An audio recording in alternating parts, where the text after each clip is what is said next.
गर्मियों की एक खुशनुमा शाम थी। सूरज अस्ताचल की ओर बढ़ रहा था और आसमान में सिंदूरी और नारंगी रंग की छटा बिखरी हुई थी। देशराज जी के आलीशान घर के बड़े से बरामदे में पूरा परिवार इकट्ठा था। हवा में हल्की हल्की ठंडक घुलने लगी थी।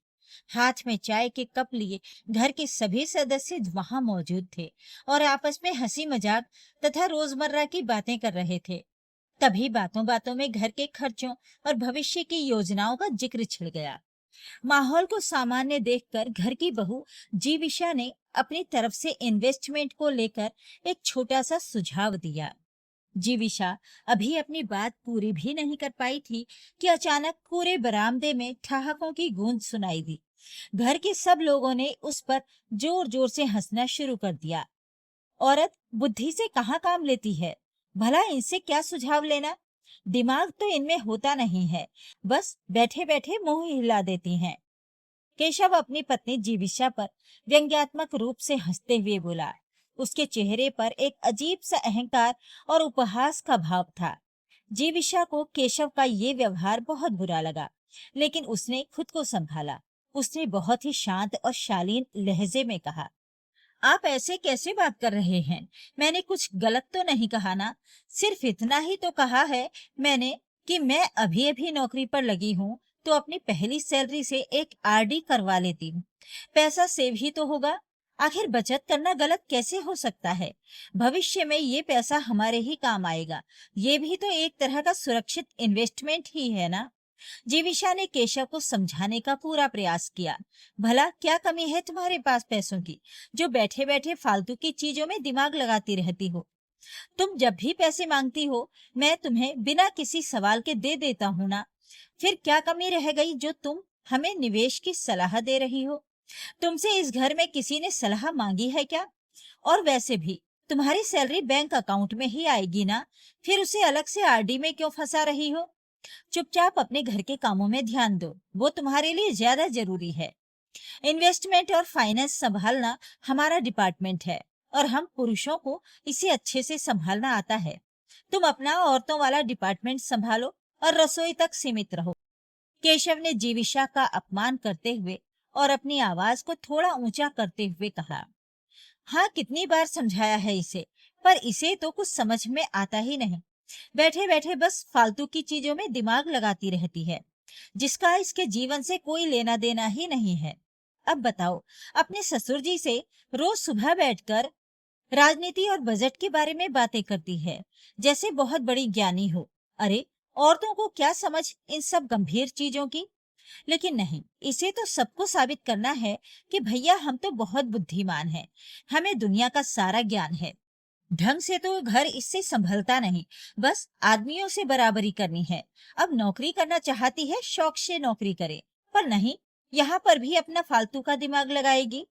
सास शकुंतला देवी भी अपने बेटे केशव के सुर में सुर मिलाते हुए अपनी बहू जीविशा पर हंसते हुए तंज कसने लगी।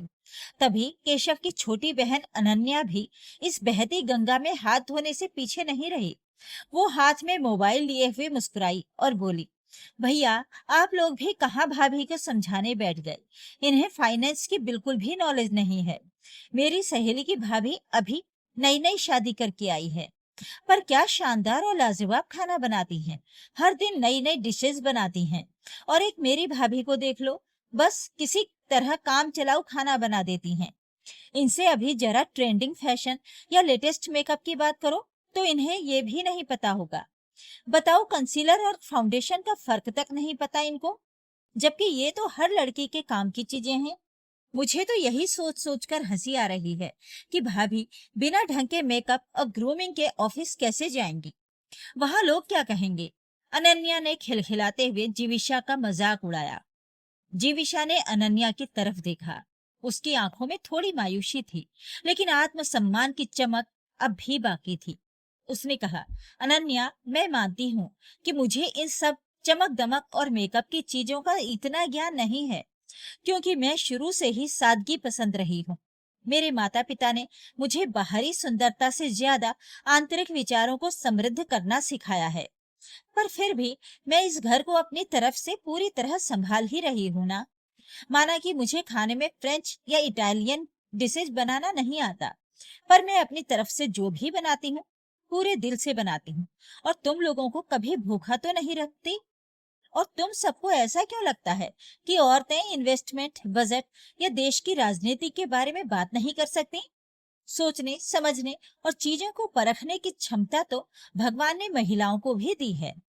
जीविशा ने पूरी तार्किकता के साथ अपना पक्ष रखना चाहा, लेकिन तीनों ही शायद उस शाम उसका मजाक बनाने और उसे नीचा दिखाने के मूड में थे। इसलिए किसी ने भी उसकी एक ना सुनी। उल्टा केशव तो व्यंग्य में अपने हाथ जोड़ते हुए बोला, देखो जीविशा, हम तुमसे इस विषय पर कोई लंबी बहस नहीं करना चाहते। हम अच्छी तरह जानते हैं कि औरतें कहाँ सलाह दे सकती हैं और कहाँ नहीं। औरतों से तो सड़क पर एक गाड़ी भी ढंग से ड्राइव नहीं होती, स्कूटी तक को तो पैरों से घसीट कर रोकती हैं और उम्मीद करती हैं कि राजनीति और इन्वेस्टमेंट जैसी बड़ी और गंभीर चीजों में लोग बैठकर उनकी बातें सुने। नौकरी करना चाहती हो, शौक से करो, हमें कोई आपत्ति नहीं है, लेकिन उस सैलरी का आगे क्या करना है ये हम पुरुष डिसाइड कर लेंगे। कहते कहते केशव, अनन्या और शकुंतला जी तीनों जोर जोर से हंस पड़े। बरामदे का माहौल जीविशा के लिए बेहद अपमानजनक हो चुका था। उसे ये बात बिल्कुल भी अच्छी नहीं लगी, पर सबसे ज्यादा हैरानी और दुख तो उसे इस बात पर हो रहा था कि केशव यहाँ औरतों को कम बुद्धि का साबित करने में लगा हुआ था। और खुद औरत होने के नाते उसकी सास शकुंतला देवी और ननद अनन्या इस बात पर गर्व से दांत निपोरते हुए हंस रही थी। वे ये नहीं समझ पा रही थीं कि जीविशा का अपमान करके वे अप्रत्यक्ष रूप से अपने ही अस्तित्व और अपनी ही क्षमता का मजाक उड़ा रही थीं। केशव और जीविशा की शादी को अभी मात्र 4 महीने ही हुए थे। दोनों का वैवाहिक जीवन अभी शुरुआती दौर में ही था। केशव एक जानी मानी मल्टीनेशनल कंपनी में एक अच्छे पद पर काम करता था और उसका वेतन भी काफी अच्छा था। वहीं दूसरी ओर जीविशा की कॉलेज की पढ़ाई पूरी होते ही उसकी शादी तय हो गई थी। दोनों की ये शादी पूरी तरह से एक पारंपरिक अरेंज मैरिज थी। इस रिश्ते की शुरुआत बड़ी दिलचस्प थी। दरअसल केशव के पिता देशराज जी पेशे से एक वरिष्ठ और प्रतिष्ठित पत्रकार थे। वे अपने विचारों में बेहद सुलझे हुए आधुनिक और प्रगतिशील व्यक्ति थे। उन्होंने जीविशा को पहली बार उसके कॉलेज के एक वार्षिक फंक्शन में देखा था, जहां देशराज जी मुख्य अतिथि के साथ एक विशेष आमंत्रित सदस्य के रूप में पहुंचे थे। उस फंक्शन में जीविशा ने एक बेहद सादा सा सूती सूट पहना हुआ था। वो बिना किसी तड़क भड़क या भारी मेकअप के मंच पर आई, लेकिन जैसे ही उसने माइक संभाला पूरा हॉल शांत हो गया। जीविशा ने बेहद सादगी, अदम्य विश्वास और स्पष्ट आवाज में नए जमाने के निर्माण में युवाओं और महिलाओं का योगदान जैसे गंभीर विषय पर अपने विचार व्यक्त करना शुरू किया। उसके तर्कों में गहराई थी, शब्दों में वजन था और उसकी आवाज में एक ऐसा सम्मोहन था जो सुनने वाले को बांध लेता था।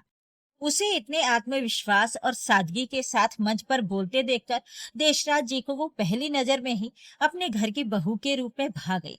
उन्होंने वहीं बैठे बैठे सोच लिया था कि उनके बेटे के लिए इससे बेहतर जीवन संगिनी और उनके घर के लिए इससे बेहतर बहू नहीं मिल सकती। फंक्शन समाप्त होने के बाद देशराज जी ने कॉलेज के प्रिंसिपल से जीविशा और उसके परिवार के बारे में पूरी जानकारी निकाली। इसके बाद उन्होंने बिना किसी देरी के जीविशा के घर पर केशव का रिश्ता भेज दिया। जीविशा के माता पिता भी मध्यम वर्गीय लेकिन सुशिक्षित थे। जब उन्होंने देशराज जी के परिवार, उनके विचारों और केशव की अच्छी नौकरी के बारे में जाना तो उन्हें ये रिश्ता बहुत पसंद आया। उन्होंने तुरंत अपनी सहमति दे दी और कुछ ही महीनों में दोनों की धूमधाम से शादी हो गई। इस प्रकार जीविशा इस नए परिवार में बहू बनकर आ गई।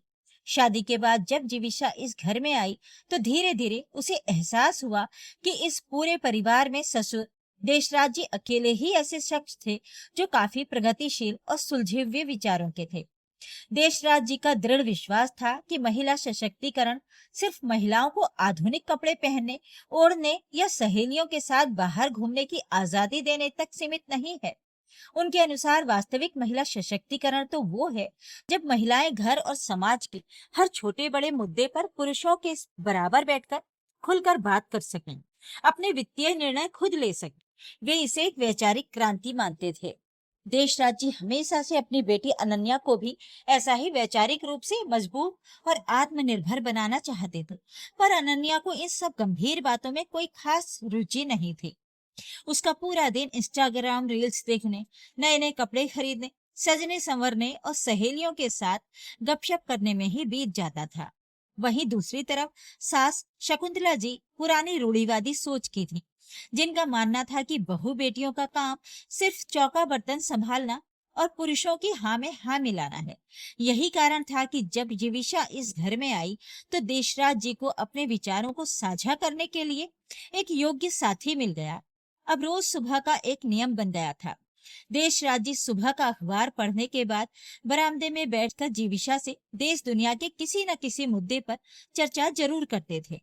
चाहे देश की राजनीति हो, खेलकूद हो या नया बजट हो या फिर अंतर्राष्ट्रीय संबंध, जीविशा हर विषय पर पूरी समझदारी से अपने विचार रखती थी। देशराज जी को भी आंतरिक रूप से बहुत खुशी होती थी कि उनके घर की बहू इतनी जागरूक और समझदार है। पर ये सुबह की चर्चा शकुंतला जी या यूं कहें कि घर में किसी को भी रास नहीं आती थी। शकुंतला जी को लगता था कि बहू का ससुर के साथ इस तरह बैठकर बहस करना मर्यादा के खिलाफ है। इसलिए कई बार शकुंतला जी सुबह सुबह काम का बहाना बनाकर टोक भी देती थी। क्या सुबह सुबह काम के समय पर दोनों ससुर बहू पंचायत करने बैठ जाते हो? अरे, देश दुनिया के बारे में इतना सब कुछ जानकर क्या कर लोगे? पहले घर की रसोई और काम तो संभालो। लेकिन देशराज जी तुरंत अपनी पत्नी को शांत करते हुए टोक देते। शकुंतला, सुबह का सारा काम अपने नियत समय पर हो रहा है ना, फिर तुम्हें क्या समस्या है? बहू को इन सब चीजों में इंटरेस्ट है, वो पढ़ी लिखी है, तो उसे बात कर लेने दिया करो। आखिर बात करने से ज्ञान ही तो बढ़ रहा है, कोई समय की बर्बादी तो नहीं हो रही। हाँ भाई हाँ, तुम्हारे इस किताबी ज्ञान से ही तो घर चल पाएगा। बस सुबह सुबह फालतू की बातें करवा लो इनसे। शकुंतला जी बड़बड़ाते हुए पैर पटक कर रसोई में चली जाती थी। अभी हाल ही के दिनों में जीविशा ने एक प्रतिष्ठित प्राइवेट फर्म में नौकरी करने की इच्छा जाहिर की थी। उसने इसके लिए बकायदा परीक्षा और इंटरव्यू दिया था, जिसमें उसका चयन भी हो गया था। जब उसने ये बात घर पर बताई तो देशराज जी ने बिना किसी हिचकिचाहट के उसे नौकरी करने की पूरी इजाजत दे दी। उन्हें अपनी बहू की इस उपलब्धि पर गर्व था। लेकिन देशराज जी के इस फैसले से घर के बाकी सभी सदस्य अंदर ही अंदर चिढ़ गए। शकुंतला जी के अहम को सबसे ज्यादा ठेस लगी थी। उन्होंने गुस्से में यहाँ तक कह दिया, बस इसीलिए हम इतनी पढ़ी लिखी बहू लाए थे। अब ये महारानी बनकर नौकरी करने बाहर जाएगी और हम इस उम्र में घर संभालेंगे। अरे, भगवान का दिया सब कुछ है हमारे पास, क्या कमी है हमारे घर में पैसों की जो तुम बहू से नौकरी करवा रहे हो? लोग सुनेंगे तो क्या कहेंगे कि देशराज जी के घर में लोग बहू के कमाए टुकड़ों पर पल रहे हैं। उस समय भी देशराज जी ने शकुंतला जी की इस संकीर्ण सोच पर उन्हें कड़ी फटकार लगाई थी और डांट कर चुप करवा दिया था। उन्होंने कहा था, शकुंतला, ये उसकी मर्जी है, वो पढ़ी लिखी है, आत्मनिर्भर बनना चाहती है, तो इसमें गलत क्या है? आखिर समस्या क्या है तुम्हें, और कौन सा काम रुक रहा है तुम्हारा? अगर घर के सब लोग मिलजुल कर अपना अपना थोड़ा काम संभाल लेंगे तो कोई समस्या कभी होगी ही नहीं। तुम्हारी अपनी बेटी अनन्या को तो सजने संवरने और मोबाइल से फुर्सत मिले तब ना। वो तो खुद अपने भविष्य के लिए कुछ नहीं सोचती, और जो बच्ची आगे बढ़ना चाह रही है तुम उसे भी जबरदस्ती रोक रही हो। अब जब घर के मुखिया देशराज जी के आगे खुद माँ शकुंतला जी की एक नहीं चली तो केशव की क्या मजाल थी कि वो कुछ बोल पाता। वो भी मन मार कर चुप रह गया। शुरुआत के कुछ दिन घर का माहौल काफी तनावपूर्ण रहा। शकुंतला जी और अनन्या सीधे मुंह जीविशा से बात नहीं करती थी। केशव भी ऑफिस से आने के बाद जीविशा से कटा कटा रहता था। लेकिन जब महीने का अंत आया और जीविशा की पहली सैलरी बैंक अकाउंट में क्रेडिट हुई तो घर के नजारे थोड़े बदलने लगे। शकुंतला जी और केशव के जो चेहरे पिछले एक महीने से गुस्से में फूले हुए थे, वे अचानक थोड़े सामान्य और खुश नजर आने लगे। आखिर आता हुआ पैसा किसे बुरा लगता है? केशव के मन में कहीं ना कहीं ये लालच भी था कि जीविशा की सैलरी आने से घर के खर्चों में उसका अपना बोझ कम हो जाएगा। बस इसीलिए उस शाम बरामदे में जीविशा ने अपनी उसी पहली सैलरी के पैसों का सही उपयोग करने के लिए आरडी करवाने की बात छेड़ी थी। और उसके बाद ही केशव, सास और ननद ने मिलकर उसकी काबिलियत का सरेआम मजाक उड़ाया था। खैर, जीविशा ने उस शाम उनकी कड़वी बातों को दिल से तो लगाया, लेकिन उसने हार नहीं मानी। उसने अपने मन में ठान लिया था कि वो अपने अधिकारों के लिए पीछे नहीं हटेगी। उसने इस विषय पर घर में दोबारा कोई बहस या बहसबाजी नहीं की। अगले ही दिन अपने लंच टाइम के दौरान वो खुद पास के बैंक में गई और अपने नाम से एक आरडी अकाउंट ओपन करवा कर आ गई। उसने अपनी मेहनत की कमाई का एक हिस्सा सुरक्षित भविष्य के लिए निवेश कर दिया था। 2 दिन बाद जब केशव को इस बात का पता चला कि जीविशा ने उसकी मर्जी के खिलाफ जाकर बैंक में आरडी शुरू कर दी है, तो मानो उसके पुरुष प्रधान अहंकार को गहरी चोट पहुंची। शाम को जैसे ही वो ऑफिस से घर लौटा, उसने लिविंग रूम में ही हंगामा खड़ा कर दिया। जीविशा, जरा इधर आओ, केशव ने चिल्लाते हुए आवाज दी। जीविशा रसोई से हाथ पोंछती हुई बाहर आई। क्या हुआ केशव, आप इतने गुस्से में क्यों हैं? तुम्हारी हिम्मत कैसे हुई मेरी बात काटने की? मैंने उस दिन बरामदे में साफ साफ मना किया था ना कि तुम्हें आरडी करवाने की कोई जरूरत नहीं है। फिर भी तुमने मेरी बात नहीं मानी और अपनी मनमर्जी की। अरे, तुम्हें फाइनेंस और इन्वेस्टमेंट की क्या एबीसीडी भी पता है, जो अपनी फालतू की अक्ल चला रही हो? केशव ने सबके सामने चिल्लाते हुए कहा। जीविशा ने बहुत ही शांत रहते हुए जवाब दिया। केशव, मैंने कोई जुआ या सट्टा नहीं खेला है, सिर्फ एक आरडी ही तो करवाई है, जो कि निवेश का सबसे सुरक्षित और सरल माध्यम माना जाता है। इसमें जोखिम ना के बराबर है। फिर आप इस बात पर इतना ज्यादा ओवर रिएक्ट क्यों कर रहे हैं? तभी शकुंतला जी भी अपनी रसोई से बाहर निकल आई और मामले को भड़काते हुए बीच में ही बोली। बहू, पैसे टके के मामलों में तुझे ज्यादा समझ है या केशव को? वो एक बड़ी कंपनी में काम करता है, दुनिया देखता है। अगर कल को तेरे इस फालतू के फैसले से कुछ गलत हो गया, पैसे डूब गए, तो फिर भुगत लेना अकेली ही।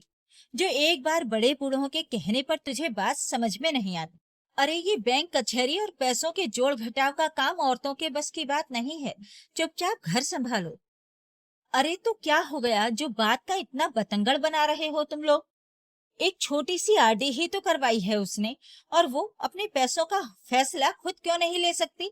मुझे तो इस बात पर बहुत हैरानी हो रही है कि तुम खुद एक औरत होकर, शकुंतला, दूसरी औरत को इतना कमजोर और नासमझ समझ रही हो।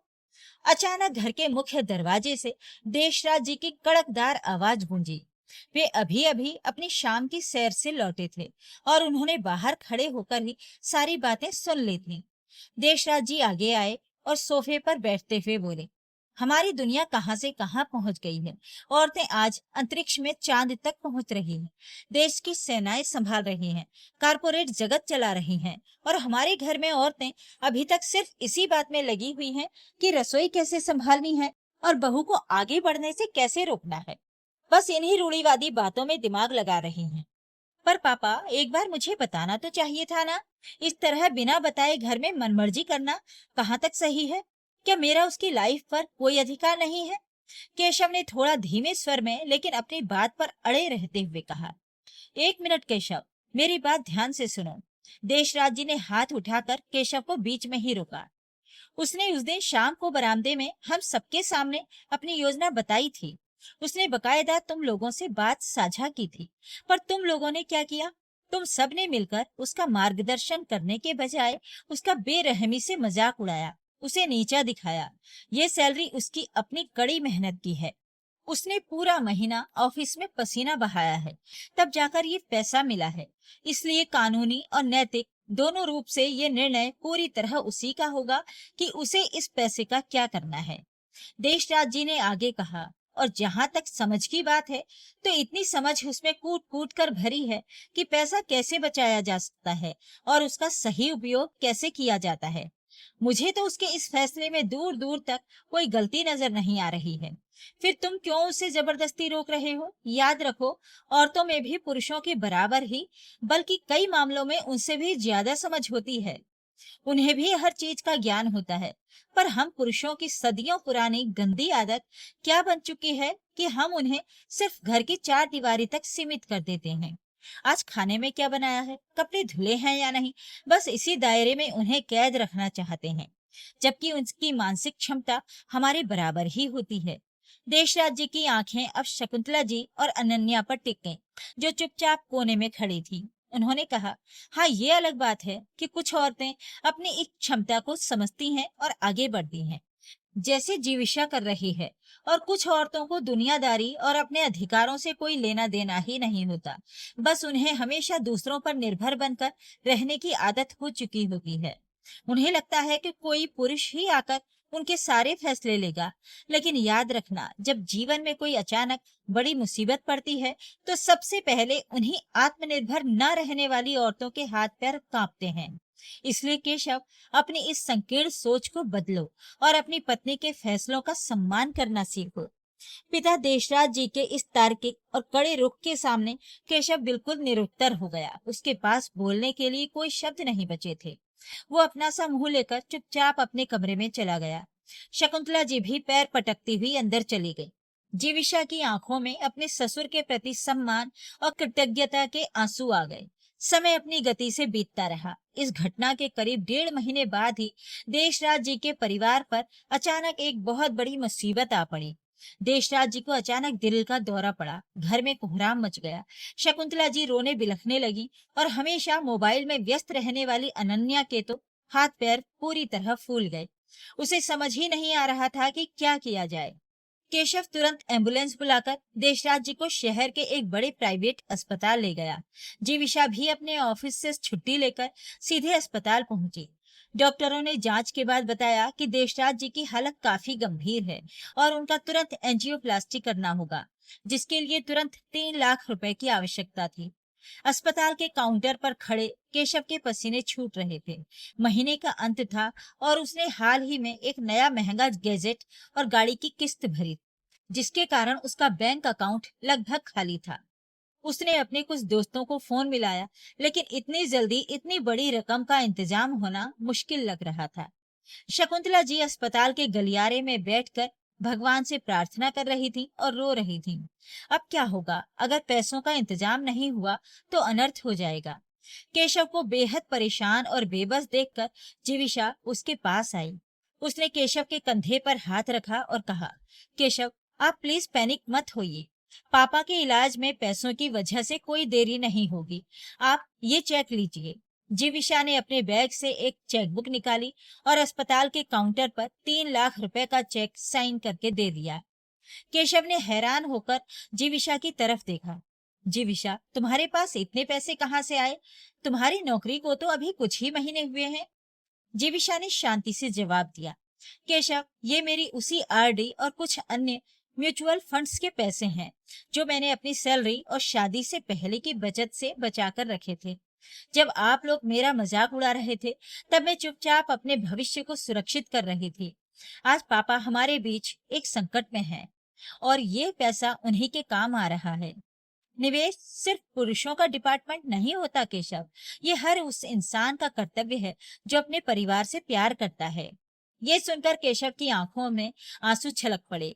उसे अपने अतीत के उस व्यवहार पर इतनी ग्लानि महसूस हुई कि उसका सिर शर्म से झुक गया। जिस पत्नी को उसने कम बुद्धि वाली कहा था, जिसे उसने रसोई तक सीमित रहने की सलाह दी थी, आज उसी की सूझबूझ और आर्थिक आत्मनिर्भरता ने उसके पिता की जान बचाई थी। शकुंतला जी और अनन्या ने भी जब ये सुना तो उनकी आंखें भी खुल गईं। उन्हें समझ आ गया कि सादगी पसंद होना या मेकअप न करना किसी महिला की कमजोरी नहीं होता और ना ही घर से बाहर निकलकर आर्थिक फैसले लेना कोई फालतू काम है। ऑपरेशन सफल रहा और देशराज जी पूरी तरह ठीक होकर घर वापस आ गए। घर का माहौल अब पूरी तरह बदल चुका था। अब उस घर में जीविशा का मजाक उड़ाने की हिम्मत किसी में नहीं थी। एक शाम फिर से पूरा परिवार उसी बरामदे में बैठा हुआ था, जहां कुछ महीनों पहले जीविशा का अपमान हुआ था। लेकिन इस बार का दृश्य बिल्कुल अलग था। केशव जीविशा के बगल में बैठा था और उसके चेहरे पर अपनी पत्नी के लिए अगाध सम्मान और गर्व का भाव था। केशव ने सबके सामने जीविशा का हाथ थामा और कहा, जीविशा, मुझे आज इस पूरे परिवार के सामने अपनी उस दिन की बदतमीजी और संकीर्ण सोच के लिए तुमसे माफी मांगनी है। मैंने हमेशा औरतों को पुरुषों से कमतर आंका, उनका मजाक उड़ाया, लेकिन तुमने अपनी समझदारी, तार्किकता और सबसे बढ़कर संकट के समय अपने सही फैसलों से मेरी आंखें खोल दी। तुम सचमुच इस घर की लक्ष्मी और सबसे बुद्धिमान सदस्य हो। सास शकुंतला जी भी आगे आईं और उन्होंने जीविशा के सिर पर हाथ रखते हुए कहा, हाँ बहू, मुझे भी माफ कर देना। मैं खुद एक औरत होकर तुम्हारी ताकत को नहीं पहचान पाई। तुमने न सिर्फ मेरे पति की जान बचाई, बल्कि इस घर को एक नई दिशा भी दी है। आज से इस घर के हर छोटे बड़े वित्तीय और पारिवारिक फैसले में तुम्हारी राय सबसे पहले ली जाएगी। अनन्या ने भी मुस्कुराते हुए अपनी भाभी के गले लगकर कहा, भाभी, मुझे भी समझ आ गया है कि असली ग्रूमिंग कपड़ों या कंसीलर से नहीं, बल्कि विचारों और आत्मनिर्भरता से होती है। मैं भी अब अपनी पढ़ाई पर ध्यान दूंगी और आपकी तरह बनने की कोशिश करूंगी। बरामदे की आराम कुर्सी पर बैठे देशराज जी के चेहरे पर एक सुकून भरी मुस्कान थी। उनकी आंखों में अपनी बहू जीविशा के लिए गर्व के आंसू थे। वे जानते थे कि उनके घर में ये वैचारिक क्रांति आ चुकी है, जिसका सपना उन्होंने हमेशा देखा था।